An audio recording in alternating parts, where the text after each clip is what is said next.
everybody, how are you all doing? And welcome back to a new video, as well as a new series that I think I'm going to start up.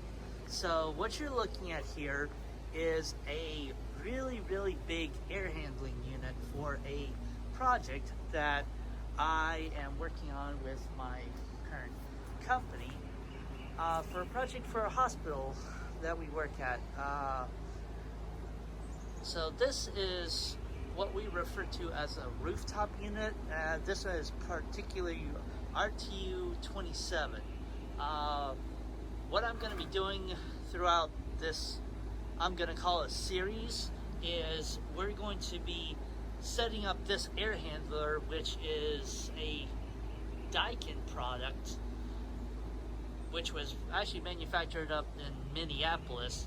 And I've got to install a whole bunch of different probes and sensors and whatnot inside of this unit. So, well, to the new subscribers, welcome. To my existing ones, you're going to get to see what I do as part of my job as an air controls system installer.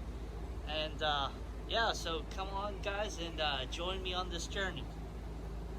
If you like this series, hit the subscribe button, and we will continue this journey on together.